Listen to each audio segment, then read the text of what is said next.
Hello everyone, this is C A Hrithik Gadia.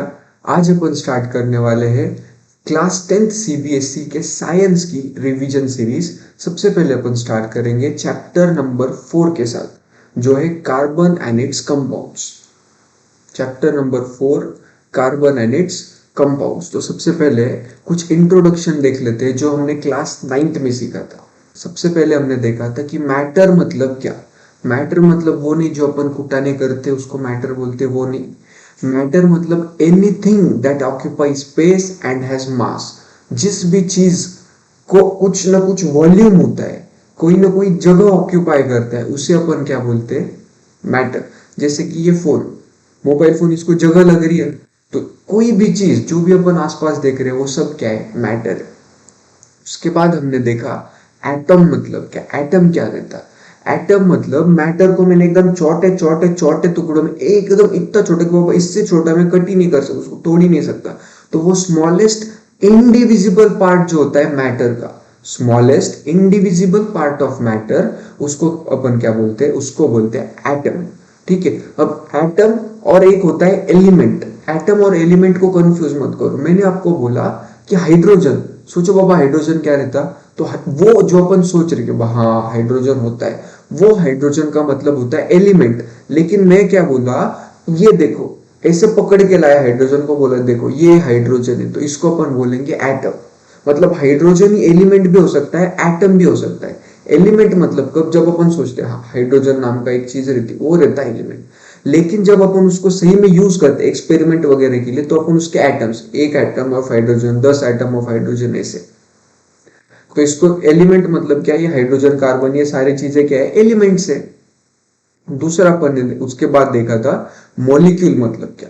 तो जब बहुत सारे एटम्स अलग अलग अलग हो रहो या सेम रहो, बहुत सारे साथ में आ जाएंगे, तो ग्रुप ऑफ एटम्स जब बन जाएगा तो उसको अपन बोलते हैं मॉलिक्यूल। और जब एलिमेंट्स साथ में आ जाते हैं तो उसको अपन क्या बोलते हैं? कंपाउंड। ये देखा था। उसके बाद बहुत इंपॉर्टेंट टॉपिक स्टार्ट किया था हमने, 9th में ही देख लिया था, जो कि था सब एटॉमिक। एटॉमिक मतलब एटम, सब मतलब एटम के अंदर भी और क्या क्या रहता? एटम के अंदर 3 चीजें होती है, न्यूट्रॉन्स, प्रोटॉन्स और इलेक्ट्रॉन्स। न्यूट्रॉन्स मतलब क्या? न्यूट्रॉन्स का चार्ज होता है न्यूट्रल, प्रोटॉन्स का चार्ज होता है पॉजिटिव और इलेक्ट्रॉन्स का चार्ज होता है नेगेटिव। इतना काम की बात है याद रखने का। न्यूट्रॉन मतलब न्यूट्रल, प्रोटॉन मतलब पॉजिटिव, NNPP। इलेक्ट्रॉन बचा वो रहता नेगेटिव। अब अगर आप एटम के अंदर जाओ और न्यूट्रॉन और प्रोटॉन को ढूंढने की कोशिश करो, तो वो आपको कहां पे मिलेगा? न्यूक्लियस के अंदर। एटम होता है, एटम के अंदर सेंटर में न्यूक्लियस होता है, न्यूक्लियस के अंदर न्यूट्रॉन्स और प्रोटॉन्स मिलेंगे आपको। और इलेक्ट्रॉन्स कहां पे मिलेंगे? वो घूमते रहते, मस्त पैकी घूमते रहते, इधर उधर नहीं घूमते रहते, लेकिन न्यूक्लियस के अराउंड घूमते रहते, और उसको क्या बोलते हैं अपन? रिवॉल्व। तो इलेक्ट्रॉन्स क्या करते हैं? Revolve around nucleus. ठीक है, ये देखा था। उसके बाद शेल या ऑर्बिट का मतलब क्या होता है? रिवॉल्व करते, तो कोई ना कोई स्पेसिफिक पाथ में रिवॉल्व करेंगे ना इलेक्ट्रॉन्स। तो वो जो इमेजिनरी पाथ होता है जो इलेक्ट्रॉन्स फॉलो करता है रिवॉल्व करने के लिए न्यूक्लियस के अराउंड, उन इमेजिनरी पाथ्स को अपन क्या बोलते हैं? शेल्स या तो ऑर्बिट्स। उसके बाद एटॉमिक नंबर देखा था। एक चीज होती है एटॉमिक नंबर करके, उसका मतलब क्या? एटॉमिक नंबर मतलब अगर मैं एटम है तो मेरा एटॉमिक नंबर क्या होगा? मेरे अंदर कितने प्रोटॉन्स है, या मेरे अंदर कितने, जितने प्रोटॉन्स रहते उतने इलेक्ट्रॉन्स। तो कुछ भी याद रखो, मेरे अंदर कितने इलेक्ट्रॉन्स है, टोटल नंबर ऑफ इलेक्ट्रॉन्स जो कि एक एटम में होता है, उसको अपन बोलते हैं एटॉमिक नंबर। अब ये एटॉमिक नंबर को अगर अपन कॉमा कॉमा के मतलब पहले शेल में कितने, दूसरे शेल में कितने, तीसरे शेल में कितने, ये अगर लिखते जाए, जैसे कि फॉर एग्जांपल मेरे पास 15 इलेक्ट्रॉन्स है, तो पहले शेल जो के शेल होता है, जो फर्स्ट शेल होता है, उसमें कितने इलेक्ट्रॉन्स रहेंगे? मैक्सिमम 2 हो सकते हैं, तो 2 आ गए उसमें। उसके बाद जो सेकेंड शेल होता है उसमें मैक्सिमम 8 रह सकते, तो पहले इसमें 2, उसके बाद 8, तो 10 तो हो गए। और जो आउटर मोस्ट शेल है उसमें रहेंगे 5। तो मेरा इलेक्ट्रॉनिक कॉन्फ़िगरेशन क्या हो गया? 2, 8, 5। तो ऐसे कॉमा कॉमा के फॉर्म में जब अपन लिखते हैं एटॉमिक नंबर को, उस चीज को अपन क्या बोलते थे दोस्तों? Electronic configuration. अब ये इलेक्ट्रॉनिक कॉन्फ़िगरेशन के आउटर मोस्ट शेल में सबसे लास्ट में जो नंबर लिखा उसको अपन बोलते हैं valency electrons, valency electrons. Valency अलग होता है, वैलेंसी इलेक्ट्रॉन्स अलग चीज होती है। वैलेंसी इलेक्ट्रॉन्स मतलब क्या, number of electrons in the outermost shell, सबसे बाहर वाले शेल में कितने इलेक्ट्रॉन्स है रे बाबा, तो जितने भी इलेक्ट्रॉन्स है वो बन जाएंगे वैलेंसी इलेक्ट्रॉन्स। तो अब वैलेंसी मतलब क्या, वैलेंसी मतलब क्या, देखो क्या रहता है कॉन्सेप्ट कि बाबा मेरे को जिंदगी में रहने का है खुश, मैं कौन, मैं एटम, मेरे को जिंदगी में खुश रहने का, तो मैं खुश कब रहूंगा, जब मेरे आउटर मोस्ट शेल में, सबसे बाहर वाले शेल में 8 इलेक्ट्रॉन्स रहते। ठीक है, अगर समझो फॉर एग्जांपल मेरे पास 5 इलेक्ट्रॉन्स है जो अपने एग्जांपल में लेते, तो 8 करने के लिए मेरे को क्या करना पड़ेगा, 3 और लेने पड़ेंगे। तो मैं क्या करूंगा, 3 लूंगा, तो मेरी वैलेंसी हो गई 3। मतलब क्या, वैलेंसी का क्या हुआ कि खुश रहने के लिए मैं कितने इलेक्ट्रॉन्स लूंगा या दूंगा या शेयर करूंगा, कितने इलेक्ट्रॉन्स के साथ खेलूंगा मैं, उसको बोलते हैं अपन वैलेंसी। वैलेंसी का आसान भाषा में क्या बोल सकते हैं, नंबर ऑफ इलेक्ट्रॉन्स एक्वायर्ड और ट्रांसफर्ड या तो शेयर्ड। मतलब अभी समझो मेरे पास आउटर मोशन में 2 इलेक्ट्रॉन्स है, तो मेरे को और 6 लेने पड़ेंगे 8 खत्म करने के लिए। इसमें क्या बोलूंगा उससे अच्छा, बाबा ये 2 दे डाल, तो अपन क्या कर देंगे, ट्रांसफर कर देंगे, ऐसे रहता। तो मेरी वैलेंसी हो गई 2 ये केस में। उसके बाद अपन ने देखा था बॉन्ड्स क्या रहते, तो 2 तरह के बॉन्ड्स होते हैं, आयोनिक बॉन्ड और कोवैलेंट बॉन्ड। आयोनिक बॉन्ड में क्या होता है, परमानेंट, ये जो इलेक्ट्रॉन्स है ना हमेशा हमेशा के लिए मैं ट्रांसफर कर दूंगा, ए बाबा चल ले जाए एक बार का चले जाए, तो ये जो बॉन्ड हो उसको बोलते हैं अपन आयोनिक बॉन्ड। फॉर एग्जांपल मेरे पास बाहर 2 इलेक्ट्रॉन्स है आउटर मोशन में, तो मेरी वैलेंसी क्या होगी 2, क्योंकि मैं 2 दे दूंगा। तो मैं अगर परमानेंटली दे डाले, मैंने फिर से कुछ रिश्ता नहीं अपना दे डाले, तो इसको बोलते हैं अपन, फिर जो बॉन्ड बनेगा हम दोनों के अंदर उसको बोलते हैं आयोनिक बॉन्ड। लेकिन कोवैलेंट बॉन्ड मतलब क्या, अपन शेयर करेंगे, ना मैं उसको दूंगा ना या वो मुझे देगा, मैं हम क्या करेंगे एक दूसरे के साथ शेयर करेंगे। शेयर इज केयरिंग बोलता कौन बोलता है, ये सबसे ज्यादा बात होती है इसमें कार्बन की। तो एक बार कार्बन में फर्स्ट पॉइंट जो ये चैप्टर का इंपॉर्टेंट वो स्टार्ट करते, उसके साथ में आपको कोवैलेंट बॉन्ड का मतलब भी समझा दूंगा।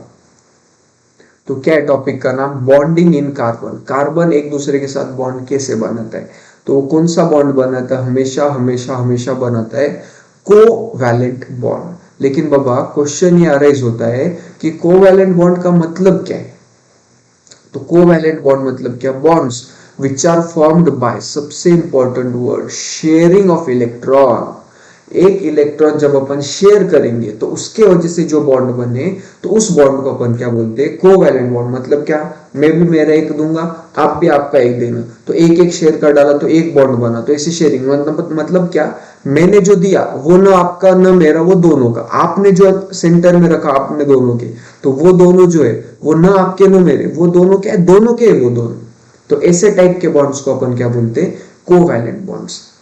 Bonds which are formed by the sharing of electron pair between atoms. ठीक है, तो अब जो कोवैलेंट बॉन्ड्स बनते, जो ये कोवैलेंट बॉन्ड्स बनते, उसका मेल्टिंग और बॉइलिंग पॉइंट कैसे रहता, लो ये इंपॉर्टेंट है, ये गिव रीजन में आ सकता है कि बाबा कार्बन का जो कंपाउंड बनता है उसका लो मेल्टिंग और बॉइलिंग पॉइंट रहता है, ऐसे क्यों। तो क्या बोलने का कि कार्बन बनाता है कोवैलेंट बॉन्ड, कोवैलेंट बॉन्ड का हमेशा हमेशा हमेशा मेल्टिंग और बॉइलिंग पॉइंट लो होता है, लेकिन क्यों, उसका रीजन क्या है, वीक। जो कोवैलेंट बॉन्ड से बॉन्ड बनते वो रहते weak as compare to ionic bond. Weak क्यों रहते, क्योंकि जो फोर्स ऑफ अट्रैक्शन होता है वो इतना स्ट्रांग नहीं रहता, मतलब जो न्यूक्लियस है उसको पकड़ के रखता, तो वो जो पकड़ के रखने की चीज है न्यूक्लियस की, वो इतने स्ट्रांगली हेल्ड नहीं करता, क्योंकि थोड़ा मेरे पास है थोड़ा उसके पास है ना, तो इस वजह से एकदम टाइटली अपन होल्ड नहीं करके रख पाते। जैसे अगर आयोनिक बॉन्ड बना है तो परमानेंटली मैंने उसको दे दिया इलेक्ट्रॉन, वो उसका एकदम अच्छे से होल्ड करके रखेगा, क्योंकि मेरे को टेंशन नहीं है, एक बार का गया। लेकिन कोवैलेंट में ऐसे नहीं रहता, मैं थोड़ा सा आगे रख कर दूंगा मेरा इलेक्ट्रॉन, आप थोड़ा आगे करने का, वो दोनों अपन शेयर करेंगे, तो शेयर करने की वजह से फोर्स ऑफ अट्रैक्शन इतना अच्छा नहीं बनता। ठीक है, अभी आगे बढ़ते अपन। इलेक्ट्रिसिटी कंडक्ट करता है कि ये कोवैलेंट बॉन्ड वाला आइटम, बिल्कुल भी नहीं। ये जो भी चीज है जो बॉन्ड बनता है वो अपन क्या बोलते हैं उसको, जो कार्बन का कंपाउंड है जो कि कोवैलेंट बॉन्ड से बना, वो पुअर कंडक्टर ऑफ इलेक्ट्रिसिटी होता है। क्यों? क्योंकि इलेक्ट्रिसिटी कंडक्ट करने के लिए आयंस लगते हैं अपने को, आयंस, और आयंस बनते आयनिक बॉन्ड में, ना कि कोवैलेंट बॉन्ड में। तो ये बहुत खराब कंडक्टर होता है इलेक्ट्रिसिटी का, क्योंकि bonding does not give rise to ions. Covalent bond में आयंस बनते ही नहीं, और बिना आयंस के इलेक्ट्रिसिटी कंडक्ट हो ही नहीं पाएगी। समझ रहे हो? अब आ जाते हैं अपन चैप्टर के एकदम इंपॉर्टेंट टॉपिक पे। इंपॉर्टेंट क्यों? क्योंकि चैप्टर का नाम क्या है? Carbon and its compounds. तो कार्बन के बारे में भी तो कुछ जानना ही होगा। तो कार्बन के बारे में सबसे पहली बात, कार्बन का एटॉमिक नंबर क्या होता है, मतलब उसमें टोटल कितने इलेक्ट्रॉन्स और कितने प्रोटॉन्स है। तो उसका आंसर क्या है? 6। उसमें 6 इलेक्ट्रॉन्स होते हैं और 6 प्रोटॉन्स होते हैं उसमें। तो अब एटॉमिक नंबर पता चली गया है, तो अपन उसका इलेक्ट्रॉनिक कॉन्फ़िगरेशन बोल सकते हैं क्या? सबसे पहली शेल में मैक्सिमम कितने हो सकते हैं? 2। 6 में से 2 तो पहली शेल में आ गए, तो दूसरी शेल में कितने आ जाएंगे? 4 बाकी है, तो चारों की चारों दूसरी शेल में। तो दूसरा शेल जो आउटर मोस्ट शेल बन गया, तो आउटर मोस्ट शेल में कितने आ गए?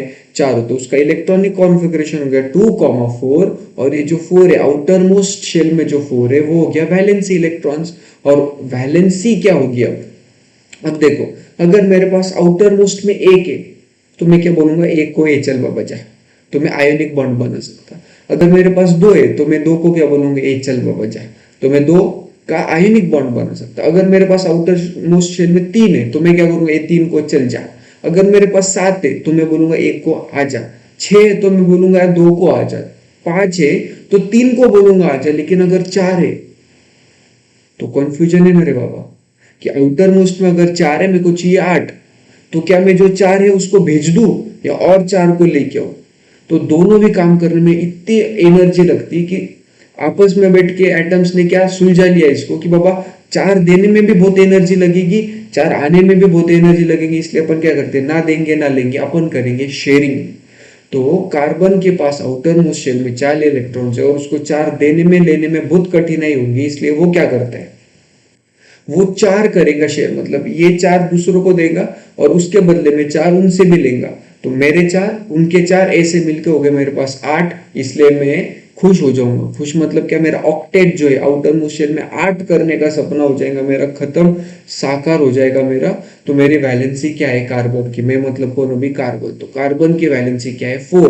वो 4 ना तो देगा 4, ना तो लेगा, वो करेगा शेयरिंग 4 का। इसलिए इसलिए हमेशा हमेशा कोवैलेंट बॉन्ड बनाता है वो, क्योंकि वो शेयरिंग करेगा, परमानेंट ट्रांसफर तो करेगा ही नहीं। नेक्स्ट टॉपिक जो है चैप्टर का, ये अपन एनसीईआरटी की टेक्स्ट बुक के हिसाब से चल रहे पूरा पूरा। तो नेक्स्ट टॉपिक क्या है? Versatile nature of carbon. Versatile nature of carbon मतलब क्या? कि बाबा ये जो कार्बन है ना, ये भाई एकदम वर्सेटाइल नेचर का है, मतलब मिलियंस ऑफ कंपाउंड्स बना लेता है किसके भी साथ, आते जाते इसके साथ बना लिया, उसके साथ, किसी के साथ भी कंपाउंड बना लेता है। इससे कैसे? तो टेक्स्ट बुक के हिसाब से इसके 2 रीजन है। सबसे पहला रीजन है कैटिनेशन, और दूसरा रीजन है इसकी स्मॉल साइज। तो बाबा कैटिनेशन मतलब क्या? कैटिनेशन मतलब क्या? कि एक कार्बन दूसरे कार्बन के साथ एकदम आसानी से बॉन्ड बना लेता है, उसको कुछ कुछ टेंशन नहीं।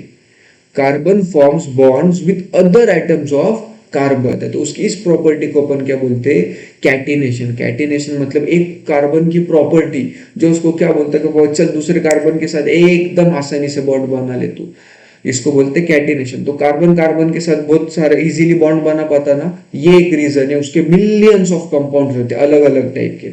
और दूसरा क्या? उसकी स्मॉल साइज, वो छोटा है। अब छोटे साइज से क्या होता है देखो, में कार्बन है, कार्बन के बीच में एकदम सेंटर में क्या होता है? न्यूक्लियस। न्यूक्लियस का क्या काम रहता है? कि जो आजू बाजू में उसके इलेक्ट्रॉन्स है उसको पकड़ के रखने का, ठीक है, ये न्यूक्लियस का काम। अगर समझो इलेक्ट्रॉन्स बहुत दूर है तो आसानी से पकड़ पाएगा न्यूक्लियस, या इलेक्ट्रॉन नजदीक नजदीक है तो आसानी से पकड़ पाएगा? तो आंसर क्या है आपका? ऑफ कोर्स अगर नजदीक है तो एकदम स्ट्रांगली होल्ड कर पाएगा। अब कार्बन की साइज क्या है? छोटी सी। कार्बन एक छोटा सा एटम है, एलिमेंट है, इसलिए क्या होता है? जो उसका इलेक्ट्रॉन है वो बहुत दूर नहीं रहते, छोटे इसलिए नजदीक, इसलिए एक न्यूक्लियस क्या कर पाता? उन इलेक्ट्रॉन को एकदम अच्छे से होल्ड, क्योंकि उसकी साइज छोटी है तो इलेक्ट्रॉन नजदीक है तो एकदम अच्छे से होल्ड कर पा लेगा। इसलिए जो भी बॉन्ड बनता है ना कार्बन का, वो एकदम स्टेबल रहता। क्या लिखा है? इट एनेबल्स द न्यूक्लियस को, छोटी साइज उसकी एनेबल करती है न्यूक्लियस को कि जो शेयर्ड पेयर ऑफ इलेक्ट्रॉन्स है उसको स्ट्रांगली हेल्ड कर पाए। इसकी वजह से जो बॉन्ड बनेगा वो कैसे बनेगा, एकदम स्टेबल, निवांत में बॉन्ड बनेगा, टेंशन नहीं उस बॉन्ड को। तो बॉन्ड एकदम निवांत में बना, इसलिए बहुत सारे कंपाउंड्स आसानी से बन जाते। ठीक है, अगला टॉपिक, एक number, one of my favourite topics है ये, important terms and it's definition. अलग अलग प्रकार के टर्म्स देखने क्या क्या है और उन सबकी डेफिनेशंस भी देख लेनी। चाहो तो इसका स्क्रीनशॉट ले लो, 1-2 मार्क के लिए, कोई भी कभी भी कैसे भी एग्जाम में आ सकते हैं। ठीक है, तो सबसे पहले अपन शुरुआत करेंगे हाइड्रोकार्बन्स। हाइड्रोकार्बन्स का मतलब क्या, तो हाइड्रो और कार्बन, हाइड्रो मतलब हाइड्रोजन, कार्बन मतलब कार्बन। तो ऐसे कार्बन कंपाउंड्स जिसमें सिर्फ और सिर्फ कार्बन और हाइड्रोजन है, तो ऐसे कार्बन कंपाउंड्स को अपन बोलेंगे हाइड्रोकार्बन। दूसरा रहता सैचुरेटेड कंपाउंड। सैचुरेटेड मतलब क्या, वो कंपाउंड कार्बन के जिसमें सिर्फ और सिर्फ सिंगल बॉन्ड है, डबल बॉन्ड ही नहीं, उसको अपन क्या बोलते हैं, वैसे कंपाउंड्स को अपन बोलेंगे सैचुरेटेड कंपाउंड। तो अनसैचुरेटेड मतलब क्या, जिसमें सिंगल नहीं, मतलब सिंगल तो रहेगा लेकिन एक या एक से ज्यादा डबल या ट्रिपल बॉन्ड, एक या एक से ज्यादा डबल या ट्रिपल बॉन्ड रहता है कार्बन एटम्स के बीच में, तो ऐसे कंपाउंड्स को अपन बोलते हैं अनसैचुरेटेड कंपाउंड्स। उसके बाद अपन देखेंगे कि एल्केन्स। एल्केन्स क्या होता है, तो एल्केन्स मतलब सैचुरेटेड हाइड्रोकार्बन। एल्केन मतलब सैचुरेटेड हाइड्रोकार्बन। सैचुरेटेड का मतलब क्या, कि उसमें सिर्फ सिंगल बॉन्ड है, और हाइड्रोकार्बन का मतलब क्या, उसमें सिर्फ कार्बन और हाइड्रोजन है। तो ऐसे हाइड्रोकार्बन मतलब ऐसा कंपाउंड कोई जिसमें सिर्फ हाइड्रोजन और कार्बन है और उन कार्बन के बीच में भी सिर्फ और सिर्फ सिंगल बॉन्ड है, ऐसे कार्बन कंपाउंड्स को अपन बोलते हैं अल्केन्स। अब अल्कीन मतलब क्या, अनसैचुरेटेड हाइड्रोकार्बन। हाइड्रोकार्बन मतलब कार्बन की चेन एकदम मस्त पैकी जिसमें सिर्फ कार्बन और हाइड्रोजन है, उसमें एक भी कम से कम एक या ज्यादा डबल बॉन्ड अगर आ गया, तो ऐसे हाइड्रोकार्बन्स को अपन बोल देंगे अल्कीन, क्योंकि उसमें एक या एक से ज्यादा डबल बॉन्ड है। और एक या एक से ज्यादा ट्रिपल बॉन्ड आ गया तो अपन उसको बोलेंगे अल्काइन। अल्केन, अल्कीन, अल्काइन याद रखने का, नोमेनक्लेचर में आगे बहुत काम आने वाला। 7th पॉइंट अपन देखते हैं स्ट्रक्चरल आइसोमर्स। स्ट्रक्चरल आइसोमर्स मतलब क्या लिखा है, compounds with identical molecular formula but different structure. अगर अपन देखें उसमें कार्बन कितने, अब समझो मेरे पास 2 अलग अलग कंपाउंड्स है, इसमें भी 4 कार्बन, इसमें भी 4 कार्बन, इसमें भी 7 हाइड्रोजन, इसमें भी 7 हाइड्रोजन, इसमें कुछ और, इसमें कुछ और, तो जितने इसमें उतने इसमें, लेकिन शेप अगर देखें तो ये चेन है, ये रिंग है, या इसमें कुछ अलग ब्रांच है, तो स्ट्रक्चर अलग हो गया, मॉलिक्यूलर फॉर्मूला सेम है। तो ऐसी चीजों को अपन क्या बोलते हैं, स्ट्रक्चरल आइसोमर्स। अगर आपको एग्जांपल लेना तो अपन एग्जांपल ले लेते, जैसे कि सी सी सी सी, ये चेन बन गई, ये एक हो गया, लेकिन सी सी सी और एक इधर ऊपर सी है, तो इसका मॉलिक्यूलर फॉर्मूला इधर सी, तो मॉलिक्यूलर फॉर्मूला तो सेम है, इसमें भी 4 सी, इसमें भी 4 सी, लेकिन स्ट्रक्चर दोनों का अलग है। एक और हो सकता है इसमें सी, इधर सी, इधर सी, ऐसे भी तो हो सकता है, एक रिंग बन गई, तो इसमें भी 4 सी है, इसमें भी 4 और इसमें भी 4, मतलब मॉलिक्यूलर फॉर्मूला सबका सेम लेकिन स्ट्रक्चर सबके अलग अलग। तो ऐसे चीजों को जिनका मॉलिक्यूलर फॉर्मूला सेम है लेकिन स्ट्रक्चर अलग, ऐसे कंपाउंड्स को अपन बोलते हैं स्ट्रक्चरल आइसोमर्स। अगले टॉपिक पे आते हैं अपन, होमोलोगस सीरीज। तो होमोलोगस सीरीज मतलब क्या, the ability of carbon to form chains give rise to homologous series of compounds in which same functional group is attached to carbon chain of different length। पढ़ के तो बाबा कुछ समझा नहीं, अपन ऐसे देखते हैं, इसको हिंदी में समझेंगे एकदम आसान है।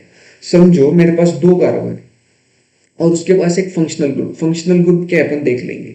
तो समझो एक फंक्शनल ग्रुप है अल्कोहल जिसमें रहता OH, तो मेरे पास 2 C है और एंड में OH है, तो ये एक हो गया। अब 3 सी है, तीसरे के एंड में OH है, 4 सी है, चौथे के एंड में OH, 5 कार्बन की चेन है, उसमें OH लास्ट में, 6 कार्बन की चेन, उसमें एक OH लास्ट में। तो ये जो अलग अलग 2 है, 3 है, 4 है, 5 है, तो ये जो सीरीज बनी जिसमें सिर्फ OH OH OH कॉमन है, नंबर ऑफ कार्बन बढ़ते जा रहे, तो ऐसे चेन को अपन, ऐसे सीरीज को अपन क्या बोलते हैं, होमोलोगस सीरीज। और लास्ट फंक्शनल ग्रुप, ये जो मैंने बोला ना OH OH, ये क्या है, ये फंक्शनल ग्रुप। अभी आपको क्लियर हो जाएगा फंक्शनल ग्रुप क्या होता है। इन हाइड्रोकार्बन, हाइड्रोकार्बन मतलब क्या अपने को पता है, ऐसा ऐसा कंपाउंड जिसमें सिर्फ हाइड्रोजन यानी सिर्फ कार्बन, ये दो ही चीज है।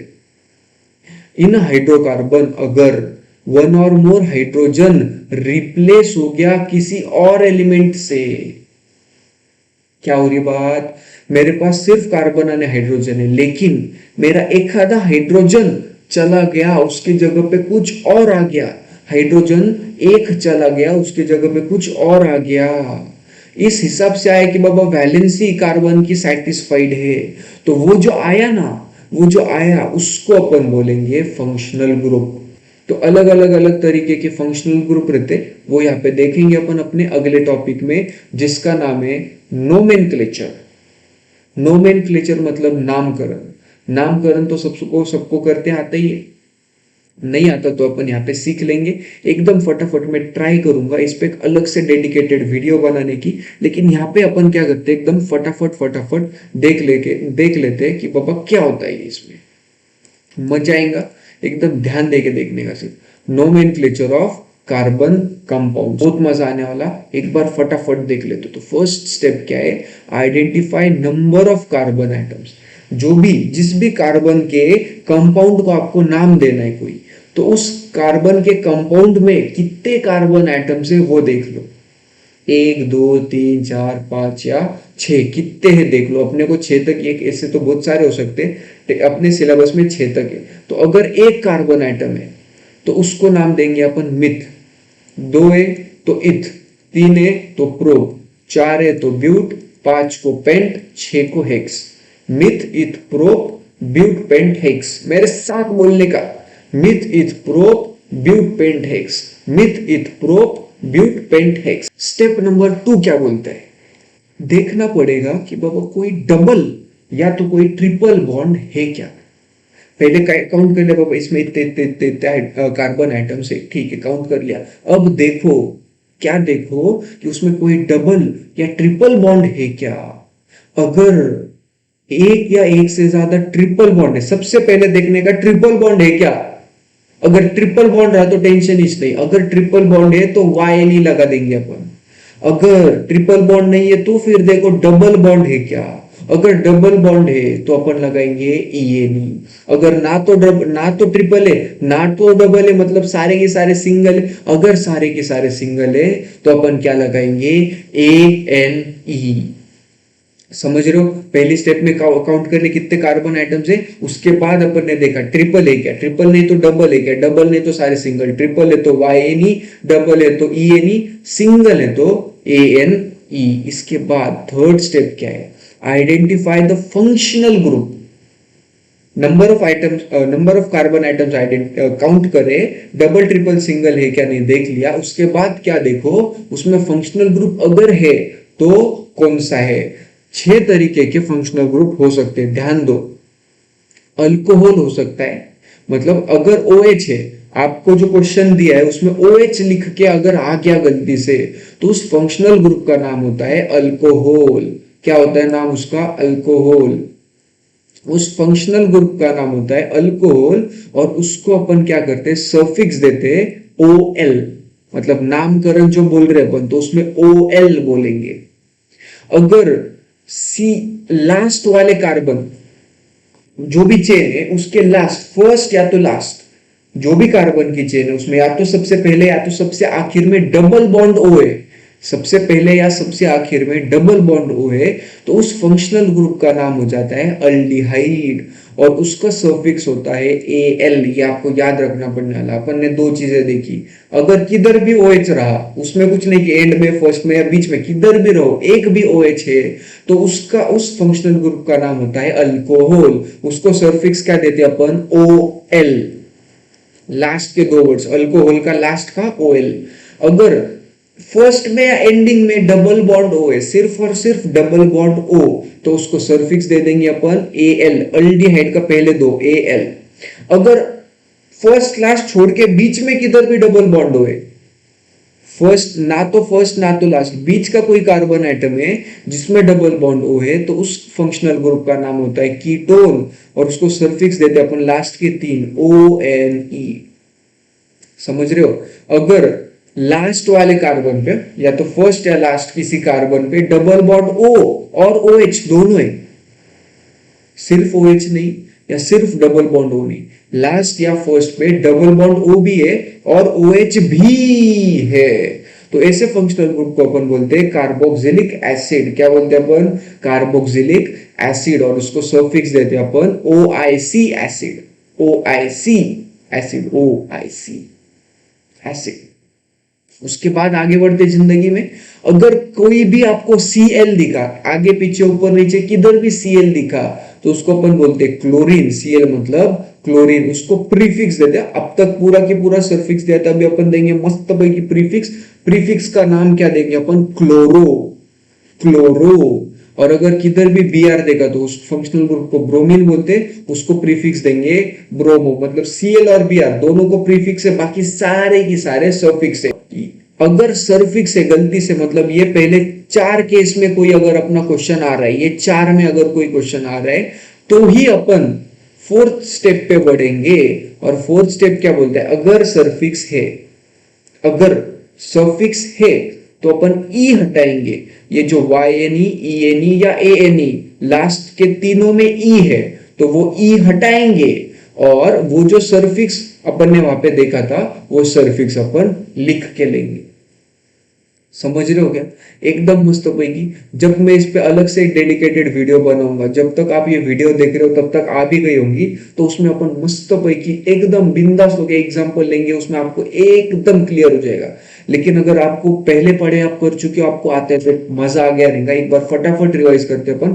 सबसे पहले देखेंगे कितने कार्बन आइटम है। 1 तो मिथ, 2 है तो 3 है तो प्रोप, 4 है तो ब्यूट, 5 है तो पेंट, 6 है तो हेक्स। एक बार नंबर ऑफ काउंट कर लिए। उसके बाद देखेंगे ट्रिपल बॉन्ड है क्या, अगर है तो YNE, दो डबल बॉन्ड है क्या, अगर है तो ENE, और कोई भी नहीं, ट्रिपल भी नहीं, डबल भी नहीं, तो सारे के सारे सिंगल अगर है तो ANE। थर्ड स्टेप पे आएंगे। थर्ड स्टेप क्या बोलता है पापा? फंक्शनल ग्रुप देख। फंक्शनल ग्रुप में अपन क्या देंगे? अगर OH है तो OL लगाएंगे सफिक्स में, अगर डबल बॉन्ड O है फर्स्ट या लास्ट में तो AL लगाएंगे लास्ट में अगर बीच में किधर तो भी डबल बॉन्ड O है तो ONE लगाएंगे। अगर फर्स्ट या लास्ट में डबल बॉन्ड O भी है, OIC, डबल बॉन्ड O भी और OH भी है, तो अपन लगाएंगे OIC एसिड। ये सफिक्स हो गए सारे। प्रीफिक्स के बस 2 केस है, ब्रोमीन और क्लोरीन। मतलब किधर भी पूरे इसमें आपको Cl दिखा तो प्रीफिक्स लगाने का क्लोरो, पूरे इसमें किधर भी Br दिखा तो प्रीफिक्स लगाने का ब्रोमो। और अगर सफिक्स लगाया है तो 4th स्टेप क्या बोलती कि YNE, ENE या ANE तीनों में से कोई तो एक यूज किया रहेगा आपने, उसमें का लास्ट का ई हटाना, और उसके बाद जो सफिक्स उन्होंने दिया है वो उसके बाद ई हटाने के बाद लगाने का। खत्म हो गया अपना लगभग चैप्टर। जो इंपॉर्टेंट था वो तो खत्म हो चुका। अब रेसिडुअल पार्ट बाकी है, सिर्फ एक लास्ट में जो सोप का है वो एक बहुत इंपॉर्टेंट है। बाकी अभी फटाफट आगे का देख के लेते अपन। कोई तो एक मस्त कलर का हाइलाइटर लेते, मजा आना चाहिए जिंदगी में बाबा। सबसे पहले देखना है कंबशन।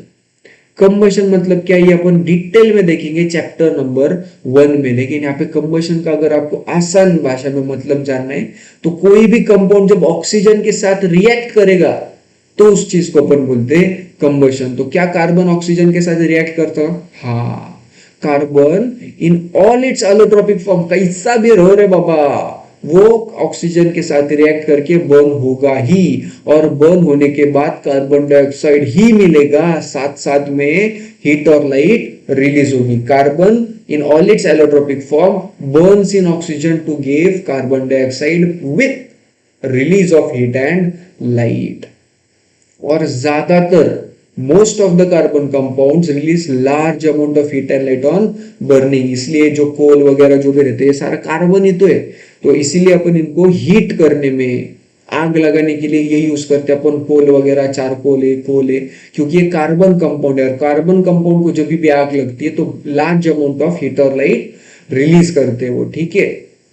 अब इसमें कुछ थोड़ी सी इंपॉर्टेंट चीज देखने की, कंबशन ऑफ हाइड्रोजन है ना, तो ये कंबशन ऑफ हाइड्रोकार्बन जो है ना, हाइड्रोकार्बन दो तरीके के रहते हैं, या तो सैचुरेटेड या तो अनसैचुरेटेड। तो सैचुरेटेड हाइड्रोकार्बन अगर है और उसको आग लगाई जिसमें उसको चाहिए उतना O2, ए ले बाबा तेको जितना O2 चाहिए, जितना ऑक्सीजन चाहिए उतना ले, तो अगर सैचुरेटेड हाइड्रोकार्बन को आग लगाई और अनलिमिटेड सप्लाई ऑफ ऑक्सीजन है तो क्लीन फ्लेम मिलेगी अपने को। जो वो फ्लेम में निकलती है ना, एकदम क्लीन, एकदम क्लियर रहेगा। नहीं तो लेकिन अगर सैचुरेटेड हाइड्रोकार्बन अगर लिमिटेड सप्लाई ऑफ, मतलब उसको जितना ऑक्सीजन चाहिए उसको नहीं मिल रहा, तो कैसी फ्लेम बनेगी? सूदी, सूदी फ्लेम, मतलब धुआं धुआं निकलेगा, उसको कैसे तो भी नहीं क्या होता वैसे वाला धुआं निकलेगा। अगर मैंने अनसैचुरेटेड हाइड्रोकार्बन को जलाया, चाहे उसको चाहिए उतने ऑक्सीजन दो, लिमिटेड ऑक्सीजन दो, कुछ भी दो, अनसैचुरेटेड हाइड्रोकार्बन अगर जला तो सूदी फ्लेम ही निकलेगी। सूदी फ्लेम में क्या होता है? येलो कलर की फ्लेम होती है और उसमें ब्लैक कलर का स्मोक निकलता है। तो अगर आपको क्लीन फ्लेम चाहिए तो आप क्या करो? सैचुरेटेड हाइड्रोकार्बन को जलाओ और उसको चाहिए उतना ऑक्सीजन दो। नहीं तो बाकी के कोई भी केस में आपको सूदी फ्लेम मिलेगी। सूदी फ्लेम का मतलब क्या? Yellow flame with black smoke. आशा करता हूं ये आपको समझ गया तो मस्त भाई आगे बढ़ेंगे अपन वीडियो को लाइक करके। कार्बन ऑक्सीडेशन का मतलब देखना है। ऑक्सीडेशन का मतलब क्या? कार्बन कंपाउंड को अपन इजीली ऑक्सीडाइज कर सकते हैं। ऑक्सीडेशन मतलब क्या? या तो ऑक्सीजन ऐड हुआ या हाइड्रोजन चला गया। ये दोनों केस को अपन क्या बोलते हैं? ऑक्सीडेशन। ये देखा था हमने फर्स्ट चैप्टर में। फोर्थ चैप्टर पे अभी अपन इसमें ऑक्सीडेशन का कार्बन कंपाउंड के साथ देखने वाले। तो कार्बन कंपाउंड का ऑक्सीडेशन एकदम आसानी से होता।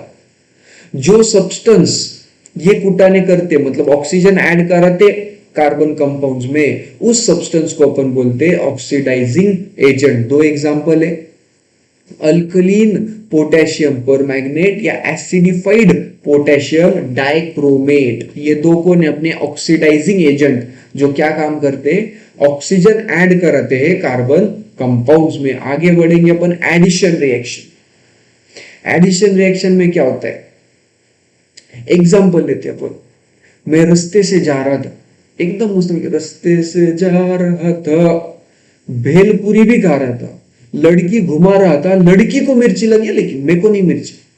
रास्ते से जा रहा था, भेलपुरी खा रहा था, लड़की घुमा रहा था, लड़की को लगी मिर्ची, इसलिए मैं लेने गया पानी। उतने में आया कोई और लड़का, मेरे वाली को वो आ गया पसंद, मैं आने से पहले ही गायब। तो इस एग्जाम्पल में क्या हुआ? वो दूसरे ने मेरे को कर डाला रिप्लेस। इसको अपन क्या बोलते हैं? Substitution reaction. मतलब मैं गया चला, मेरी जगह पे कोई और आ गया, इसको अपन बोलते हैं सब्स्टिट्यूशन रिएक्शन।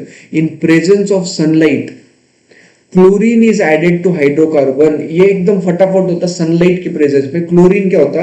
हाइड्रोकार्बन में ऐड हो जाता है। इसमें क्या होता है? क्लोरीन रिप्लेस कर देता है हाइड्रोजन को। टर्न हो गया, मैं हाइड्रोजन था, मैं चला गया थोड़ी देर के लिए, मेरी जगह पे कौन आ गया? क्लोरीन आ गया। इस चीज को अपन बोलते substitution. It is called substitution reaction because one type of atom और group of atoms take place of another atom. मेरी जगह किसी और ने ले ली, मेरे को कर दिया सब्स्टिट्यूट, इसलिए इसको बोलते सब्स्टिट्यूशन रिएक्शन। एक चीज अपनी रहेगी एडिशन रिएक्शन, वो क्या रहता? Unsaturated hydrocarbon. अनसैचुरेटेड हाइड्रोकार्बन मतलब क्या? डबल बॉन्ड, दो कार्बन के बीच में डबल बॉन्ड है। अब सोचो डबल बॉन्ड क्यों बनाया रहेगा भाई? नहीं, हाइड्रोकार्बन है ना, तो उसमें डबल बॉन्ड क्यों बनाया? इसका रीजन क्या होता है? उसके पास कमतरता थी हाइड्रोजन की, उसको हाइड्रोजन के साथ बॉन्ड बनाने के लिए हाइड्रोजन मिला ही नहीं, इसलिए फिर खुद के साथ बॉन्ड बना लिया। लेकिन अगर समझो चलते चलते टहलते टहलते एक हाइड्रोजन आ गया, इसके पास भी एक आया, इसके पास भी एक आया, तो वो दोनों क्या कर लेंगे? उसको लेंगे पकड़ के। ये डबल बॉन्ड जो था वो सिंगल में कन्वर्ट हो जाएगा। ये वाला कार्बन ये हाइड्रोजन के साथ बॉन्ड बना लेगा और ये कार्बन ये हाइड्रोजन के साथ बॉन्ड बना लेगा। इसको बोलते हैं एडिशन रिएक्शन। एडिशन रिएक्शन मतलब क्या, जब हाइड्रोजन ऐड हो जाता है अनसैचुरेटेड हाइड्रोकार्बन में ताकि वो सैचुरेटेड बन जाए, डबल बॉन्ड जो था वो टूट गया, सिंगल बचा सिर्फ, और बाकी के दो कार्बन्स ने क्या किया, दो हाइड्रोजन के साथ मस्त पैकी बॉन्ड बना लिया, उसकी वैलेंसी भी सेटिस्फाई रही और अनसैचुरेटेड हाइड्रोकार्बन ने क्या कर लिया, सैचुरेटेड हाइड्रोकार्बन में हो गया कन्वर्ट, हाइड्रोजन को ऐड करके। इस रिएक्शन को बोलते हैं एडिशन रिएक्शन। लेकिन ये रिएक्शन ऐसे नहीं होती, इसमें अपने को कैटलिस्ट ऐड करना पड़ता है। लेकिन अभी क्वेश्चन आएगा ही आपके दिमाग में कि बाबा कैटलिस्ट का मतलब क्या। तो कैटलिस्ट एक ऐसा सब्सटेंस होता है जो रिएक्शन में खुद पार्टिसिपेट नहीं करता लेकिन रिएक्शन की स्पीड बढ़ा देता है, या तो रिएक्शन को शुरू कर देगा या उसकी स्पीड बढ़ाएगा। ऐसे सब्सटेंस जो खुद पार्टिसिपेट नहीं करेगा, या तो रिएक्शन शुरू करेगा या उसकी स्पीड बढ़ाएगा, उस चीज को अपन बोलते हैं कैटलिस्ट। तो जनरली पैलेडियम या निकेल अपन यूज करते हैं एज अ कैटलिस्ट। तो जब अनसैचुरेटेड हाइड्रोकार्बन में हाइड्रोजन ऐड कराना है तो कैटलिस्ट डालेंगे, ये रिएक्शन हो जाएंगे एकदम फटाफट। इस रिएक्शन को अपन बोलते हैं एडिशन रिएक्शन। शुरुआत करते हैं अपने अगले टॉपिक से। अगले टॉपिक का नाम है सम इंपॉर्टेंट कार्बन कंपाउंड्स। दो इंपॉर्टेंट कार्बन कंपाउंड्स के बारे में अपने को कुछ चीजें बताई गई है। दो कंपाउंड्स कौन से, वो इथेनॉल और इथेनोइक एसिड। इथेनॉल और इथेनोइक एसिड, तो उनके बारे में हमको क्या क्या सीखना है। सबसे पहले तो उनकी प्रॉपर्टीज क्या क्या होती है, दोनों की प्रॉपर्टीज और दोनों के कोई एक दो रिएक्शंस। शुरुआत करते हैं प्रॉपर्टीज के साथ इथेनॉल की। इथेनॉल की सबसे पहली प्रॉपर्टी क्या बोलूं उन्हें, वो होता है liquid at room temperature. Ethanol क्या होता है, लिक्विड एट रूम टेम्परेचर। दूसरी प्रॉपर्टी क्या है, ethanol is commonly called alcohol. पता तो रहेगा, अल्कोहल। इथेनॉल को प्यार से अपन अल्कोहल भी बोल देते हैं क्योंकि वो एक्टिव इंग्रेडिएंट होता है सारे की सारे अल्कोहलिक ड्रिंक्स का। तो जो भी अल्कोहलिक ड्रिंक्स होती है उसमें सबसे ज्यादा इंग्रेडिएंट कौन सा डलता है, इथेनॉल डलता है, ज्यादा मतलब important. In addition because it is a good solvent, वो अच्छा सॉल्वेंट होता है। सॉल्वेंट मतलब कौन, जिसमें अपन कुछ भी डिसॉल्व कर सकते हैं। क्योंकि वो अच्छा सॉल्वेंट है तो उसको अपन मेडिसिन में भी यूज करते हैं। जैसे कि कफ सिरप वगैरह जो रहते हैं वो मेडिसिन में इथेनॉल आता ही है, इसलिए कफ सिरप लेने के बाद अपन सो जाते। Fourth property, ethanol is also soluble in water in all proportions. तो ये प्रॉपर्टी क्या है, सोल्यूबल इन वाटर। कोई भी प्रोपोर्शन में डाल लो वो वाटर में मस्त पैकी मिक्स हो जाएगा। और कंजम्पशन ऑफ स्मॉल क्वांटिटी, थोड़ा भी अगर पिया तो भी मजा आता, थोड़ा भी अगर पिया तो भी ड्रंकनेस कॉज हो जाएगा। तो इथेनॉल की 5 properties, liquid at room temperature, commonly called alcohol and active ingredient in alcoholic drinks. उसके बाद गुड सॉल्वेंट इसलिए मेडिसिन में यूज होता है, soluble in water in all proportion, और थोड़ा भी पिया तो भी मजा आएगा। उसके बाद रिएक्शंस देख लेते, 2 रिएक्शन है बस, रिएक्शन विद सोडियम और reaction to give unsaturated hydrocarbon. कौन सी रिएक्शन होने के बाद अनसैचुरेटेड हाइड्रोकार्बन बन जाएगा ये देखने का है। तो इथेनॉल सबसे पहले जब सोडियम के साथ रिएक्ट करेगा तो क्या छोड़ेगा, हाइड्रोजन गैस। सोडियम के साथ जब इथेनॉल रिएक्ट करेगा तो हाइड्रोजन गैस छोड़ेगा और उसके साथ साथ सोडियम इथॉक्साइड, ये जो बना इसको क्या बोलते हैं अपन, सोडियम इथॉक्साइड और हाइड्रोजन गैस। इथेनॉल जब सोडियम के साथ रिएक्ट करेगा तो sodium ethoxide plus hydrogen gas मिलेगा। और जब अपन उसको हीट करेंगे इथेनॉल को 443 केल्विन पे और एक्सेस कॉन्सेंट्रेटेड सल्फ्यूरिक एसिड के साथ, मतलब उसमें सल्फ्यूरिक एसिड डाल के रखा है और अगर हीट किया तो इथीन बन जाएगा। इथीन, डिहाइड्रेशन होगा इथेनॉल का। डिहाइड्रेशन मतलब पानी जाएगा उड़ के। तो जब इथेनॉल को हीट करेंगे अपन कॉन्सेंट्रेटेड सल्फ्यूरिक एसिड H2SO4 के साथ तो मिलेगा इथीन प्लस H2O, ये था इथेनॉल। अब अपन देखेंगे इथेनोइक एसिड की कुछ प्रॉपर्टीज और उसके बाद उसके रिएक्शंस। तो प्रॉपर्टीज क्या इथेनोइक की, तो उसको अपन प्यार से क्या बोलते हैं, एसिटिक एसिड भी बोलते, and belongs to a group of acids called carboxylic. Carboxylic OIC acid functional group वगैरह, डबल बॉन्ड O आणि OH ऐड होता, तो इसको अपन बोलते हैं एसिटिक एसिड, और वो कार्बोक्सिलिक एसिड के ग्रुप से बिलोंग करता। 5 to 8% solution of acetic acid in water is called vinegar। Vinegar अपन जो चाइनीज वगैरह में नहीं क्या बनाने में यूज करते, तो वो विनेगर होता क्या है, एसिटिक। जितना पानी लिया उसका 8% एसिटिक एसिड अगर आपने उस पानी में डाल दिया तो उसको बोलते विनेगर, और उसको प्रिजर्वेटिव्स इन पिकल वगैरह में यूज करते। मेल्टिंग पॉइंट होता है 273 kelvin and hence it often freezes during the winter in cold climates. तो उसके बाद unlike mineral acids like HCl which are completely ionized, carboxylic acids are weak acid। अब acid का मतलब क्या, कौन कितना हाइड्रोजन आयन छोड़ता है, जितना हाइड्रोजन आयन रिलीज करेगा उतना मस्त एसिड है वो। लेकिन हमने क्या देखा, आयन कब बनते, आयोनिक कंपाउंड में, जब आयोनिक बॉन्ड फॉर्म होता। इथेनोइक एसिड क्या अपना कार्बन कंपाउंड। कार्बन कंपाउंड कौन सा बॉन्ड बनाता, हमेशा हमेशा हमेशा कोवैलेंट बॉन्ड बनाते। तो कोवैलेंट बॉन्ड में हाइड्रोजन आयन तो रिलीज होगा ही नहीं, इसलिए ये कॉन्सेंट्रेटेड स्ट्रॉन्ग एसिड तो हो ही नहीं सकता, इसलिए ये क्या होता है, वीक एसिड होता है। बात करेंगे इसके तीन रिएक्शंस के साथ, तीन रिएक्शंस के बारे में। तो पहली रिएक्शन स्टेरिफिकेशन रिएक्शन। इसमें क्या होता है, इथेनोइक एसिड जो रहता है वो रिएक्ट करता है एब्सोल्यूट इथेनॉल के साथ। Ethanoic acid plus ethanol in presence of acid catalyst. Catalyst क्या रहता है, हमने देखा था, टू गिव ईस्टर। ईस्टर हो जाता है फॉर्म। तो इनको क्योंकि वो स्वीट स्मेलिंग सब्सटेंस रहते हैं, उनको परफ्यूम में क्या फ्लेवरिंग एजेंट्स के तौर पर यूज करते।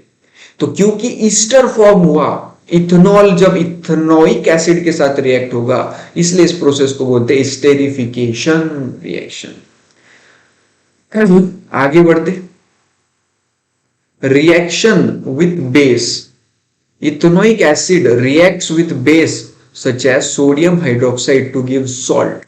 एसिड और बेस हमने देखा था, न्यूट्रलाइजेशन रिएक्शन बोलते हैं इसको। तो जब एसिड और बेस रिएक्ट करते हैं तो सॉल्ट ही बनता है। तो ये इथेनोइक एसिड क्योंकि एसिड है, वो जब एक बेस के साथ रिएक्ट करेगा, फॉर एग्जांपल सोडियम हाइड्रोक्साइड, तो सॉल्ट बनेगा, और उस सॉल्ट का नाम होगा सोडियम इथोनेट, या फिर सोडियम एसीटेट भी बोलते हैं इसको, और साथ में पानी तो निकलेगा ही। आगे बढ़ते अपन, reactions with carbonates and hydrogen carbonates. तो जब इथेनोइक एसिड रिएक्ट करता है कार्बोनेट या फिर हाइड्रोजन कार्बोनेट के साथ, तो सॉल्ट बनेगा, वाटर बनेगा, जैसे ऊपर न्यूट्रलाइजेशन रिएक्शन में बना था। लेकिन उसके साथ साथ क्योंकि कार्बोनेट है, उसके पास कार्बन है, कार्बोनेट के पास खुद का, तो ये क्या करेगा, कार्बन डाइऑक्साइड भी बना देगा। तो कार्बोनेट या हाइड्रोजन कार्बोनेट के साथ जब रिएक्ट करेंगे तो तीन प्रोडक्ट्स मिलते हैं अपने को, सॉल्ट, कार्बन डाइऑक्साइड और वाटर। तो ये जो सॉल्ट बना इसको बोलते हैं सोडियम एसीटेट। ऊपर भी जो सॉल्ट बना था वो भी सोडियम एसीटेट था। तो फर्क क्या है बाबा इसमें CO2 अलग से बनता है, बस इतना ही फर्क है।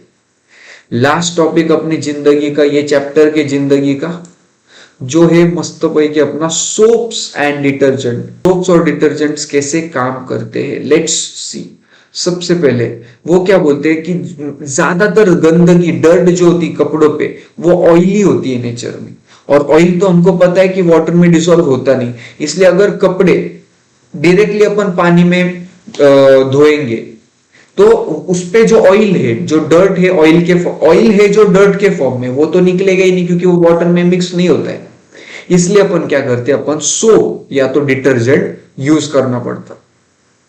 The molecules of soap are sodium और potassium salt of long chain hydroxylic acid. क्या होता है उसमें, हाइड्रोक्सिलिक एसिड से बना हुआ होता अपना सोप। इसलिए हाइड्रोक्सिलिक एसिड का जो आयोनिक एंड होता है वो soap ionic end of soap interact with water. तो जो आयोनिक एंड है मस्त भाई की ये साइड में जो होता है आयोनिक एंड, वो किसके साथ रिएक्ट करेगा? वाटर के साथ। और जो कार्बन चेन्स रहती है, ये जो चेन है यहाँ पे अगर आप देख पाओ, ये जो मिसिकल बना हुआ है इसमें क्या होता है, ये इसको बोलते हैं अपन हेड, हाइड्रोफिलिक हेड, और ये जो पूंछ रहती है उसको बोलते हैं टेल, इसको बोलते हैं हाइड्रोफोबिक एंड। तो ये टेल जो होती है ये कार्बन कार्बन कंपाउंड से बनी होती है, और ये रहता अपना ion.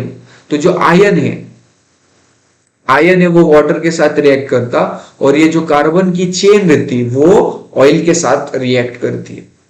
The soap molecule thus form structure called micelle, उससे बनती है where one end of molecule is towards the oil droplet, है ना, ये यहाँ पे बीच में ऑयल को अट्रैक्ट कर लेगा। While the ionic end are, ionic end का फेस किधर रहता है? बाहर रहता है। This forms an emulsion in water, जो हुआ मैंने जब सोप डाली वाटर में तो वो सोप है ना एक मिसिकल के फॉर्म में कन्वर्ट हो जाता, जिसमें आयोनिक एंड सारे बाहर आ जाते और कार्बन चेन की जो टेल्स रहती वो अंदर आ जाती। तो जो ये आयोनिक एंड है वो वाटर के साथ रिएक्ट करेंगे, और अंदर जो है कार्बन ये ऑयल में डिसॉल्व हो जाएगा। ऑयल तो वाटर में डिसॉल्व नहीं होता, लेकिन ये कार्बन चेन जो है इसमें तो फिट हो जाएगा। और जब फिर अपन इसको धुला देंगे, मतलब पानी ड्राई जब होते जाएगा तो उसके साथ ये मिसिकल निकल जाएंगे, और मिसिकल के अंदर क्या छुपा हुआ है? ऑयल, जो कि डर्ट है, तो वो डर्ट भी मिसिकल के साथ निकल जाएंगे और कपड़े जाएंगे धुल। तो आज देखना कपड़े धुल के मजा आता। मजा क्यों आएगा? क्योंकि हमको पता है कि सोप काम कैसे करता है। The soap micelle does help in pulling out the dirt in water and we can wash our clothes clean। तो इसके साथ हो गया चैप्टर खत्म।